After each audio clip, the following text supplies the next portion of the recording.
Hi guys, I am Adeniji Kayode Nelson, a graduate student in the Department of Geography, Planning and Environment at East Carolina University, Greenville, North Carolina. And I'm on a mission of making your academic journey easy or easier here in the United States.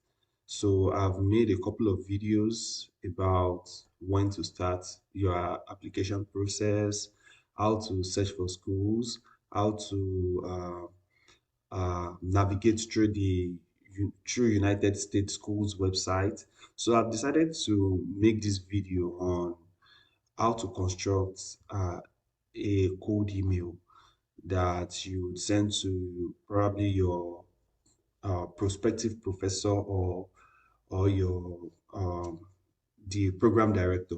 So there are two things when sending an email to the program director is quite different from sending an email to the professor.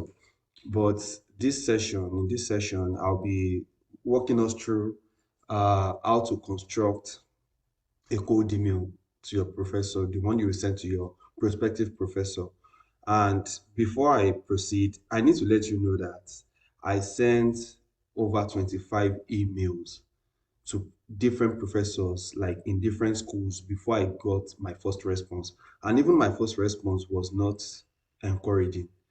The professor liked my profile, but is just an adjunct professor, and there's nothing he could do to assist me or whatsoever. So he just wished me best of luck in my hunting.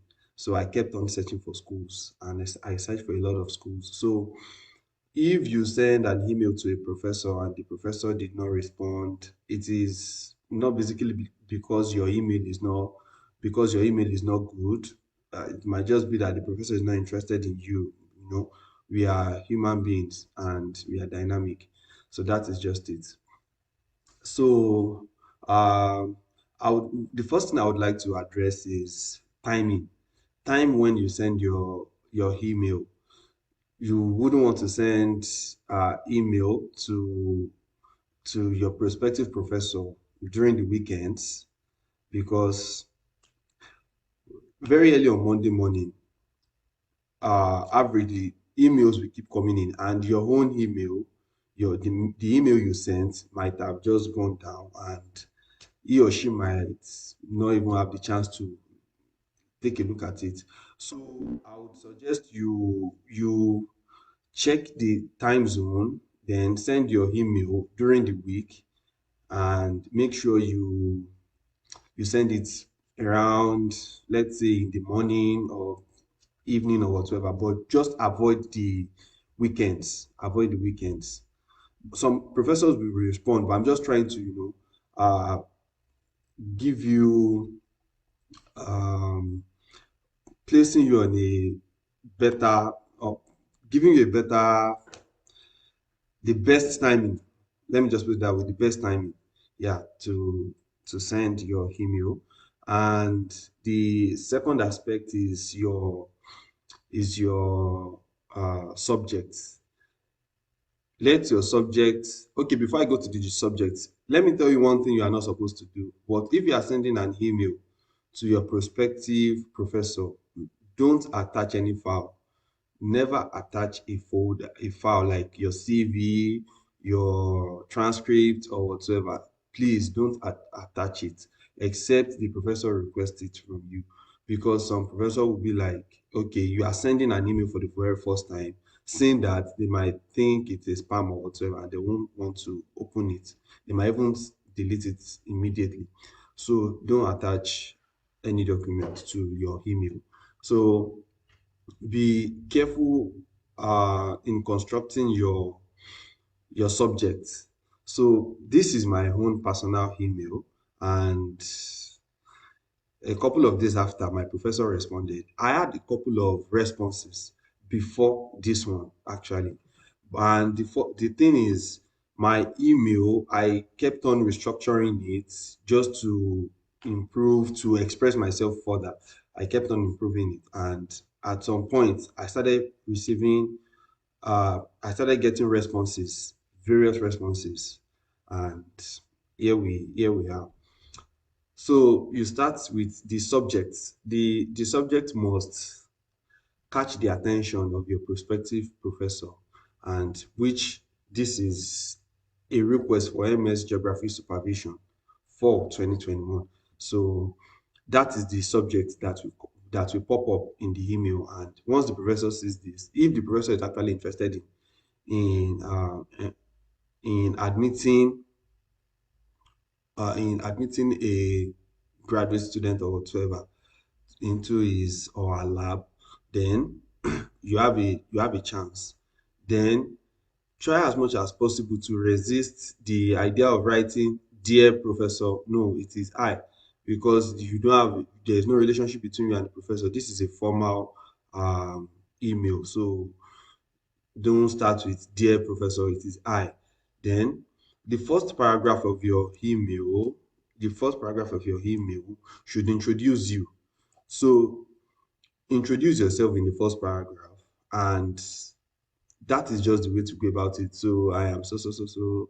I a bachelor's degree holder. Include your CGPA. If you have a good CGPA, include your CGPA. If you have a good if you have written GRE, include your GRE score. If you don't have GRE score, leave it out. Not all schools are requesting for GRE, so it is not a criteria right now. Then one thing, don't send generic email. So hi professor, make sure you write the name of the professor, the professor's last name. Don't write the professor's first name, the professor's last name. Then the next thing is you make sure you write the name of the school. Don't just say I aspire to pursue a master's degree in geography at reputable university. Write the name of the school so the person will know that you are actually addressing him or her, not that you are just sending email sporadically. So with that, the person should give you an audience, I guess. Then for me, I got to know my professor through the program director. So that is why it is always good to message the program director. The program director in my department gave me the list of faculty members and the research they are into. So I checked through. So I included that in my cold email. So your second paragraph just create a kind of relationship between you and the professor. Look for the common ground where both of you have this relationship. So for me, I studied urban and regional planning, and my professor is working on disaster recovery and land use change, which is a subset of urban and regional planning. So I decided to pray on that. Then I just used it. And so the third paragraph just consists of my the little things I've done, which as at then I had three publications and I added it. The courses I offered during my undergraduate that is related to what my professor is doing. So if you do have publication, there's no problem. Not everybody have published or whatsoever. So it is fine if you don't have any publications. But what you should do is look for your strong point and build on it. So for me, my publication is my weapon. So I just used that. So if it's for you, you can talk about uh, this paragraph. You can just talk about the courses you offered while you were during your undergraduate, and you'll be fine. Then the last paragraph is just an anticipatory message, just to, okay, I hope you don't mind getting in touch. I would like to inquire if you'll be accepting. That is just the main question. Then thanks, warm regards. Then you are good to go. So with that, you are all set. But before I go, uh, make sure you get in touch. If you'll be sending an email, a cold email to your program director as well. Um, if you be sending a email to your program director, you are not sending something like this. It is quite similar, but you know, uh, your program director is not your advisor, is not your prospective professor or advisor. So you need to modify it, but you can just use this as a prototype to know what you really need to do. So that's all about constructing a cold email. Thank you very much for your time. See you in the next one.